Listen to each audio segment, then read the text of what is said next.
Hello everyone, so we're going to be going over pattern recognition, and I'm going to go over an example and you're going to repeat that process in a few examples on your classwork today.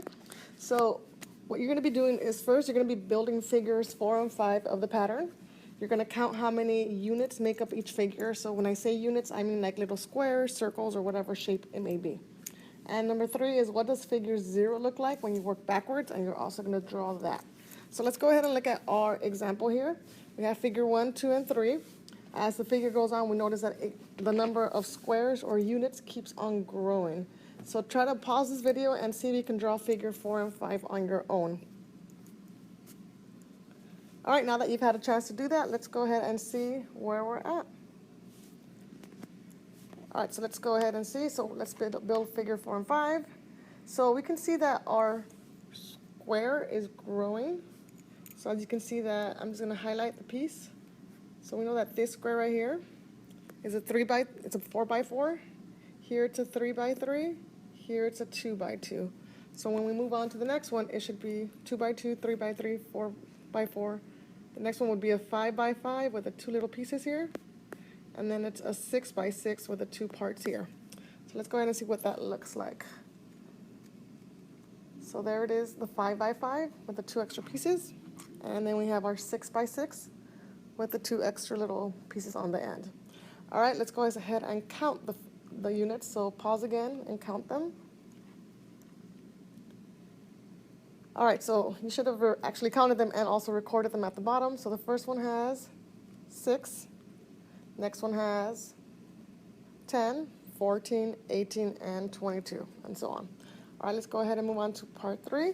And we notice that it's growing by 4. So 6 plus 4 is 10, 10 plus 4 is 14, 14 plus 4 is 18.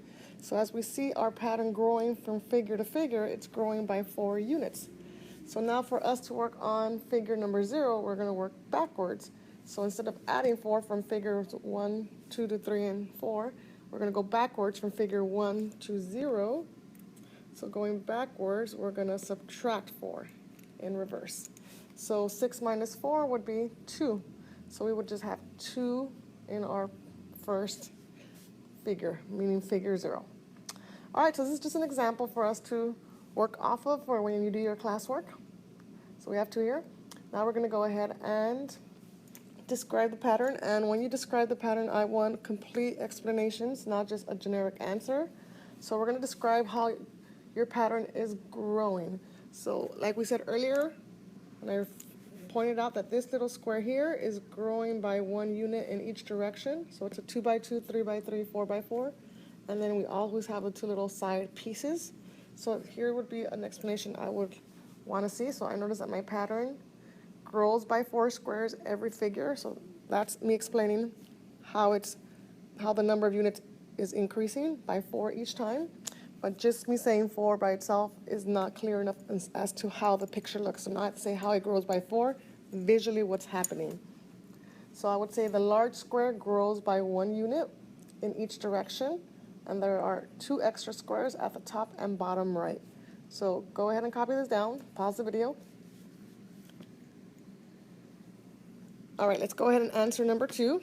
It says use the pattern you discovered to describe figure 100. So what will figure 100 be? I don't want you to draw it. I just want you to describe it in your own words. So let's think about it. So one more time, figure 1 is a 2 by 2. Figure 2 is a 3 by 3. So I'm going to write that down real quick. So figure 1 is a 2 by 2. Figure 3 is figure 2 is a 3 by 3. Figure 3 is a 4 by 4. So notice that this number in the figure and this number in the rectangle is off by 1. So even in figure 5, we have a 6 by 6. For 5, we have 1 number bigger. So when I get to figure 100, it's going to be a 101 by 101. So that's how I'm going to describe it based off the pattern. The square is always 1 bigger than the figure number. So when I describe figure 100, it's going to be 101 by 101 square with the 2 little squares on the top and bottom. So I'm going to go ahead and describe that. So you would draw a large square made up of 101 squares across and down, or you can just simplify that by 101 by 101 square. Then you put one square at the top and one at the right, not the right, at the bottom. Oh, the top and bottom right, it's correct, I'm sorry. Read it wrong. All right, let's go ahead and go to the last one. It says how many units make up step 100? So how many squares is that gonna be? So again, don't wanna draw it, but I wanna be able to count how many there are. So again, going back to my idea of this large square, I know it's 101 in this direction and 101 in this direction. So if I count them, there are 101 squares this direction, there are 101 squares here. And I know going sideways, I'm going to change the color so we can see it. This way, there's 101 as well, but I'm not going to count this one and this one twice. So this would be 99 going this way, and 99 on this piece right here, because then you have the extra one up here and the extra one down here. So we would just go ahead and add that up,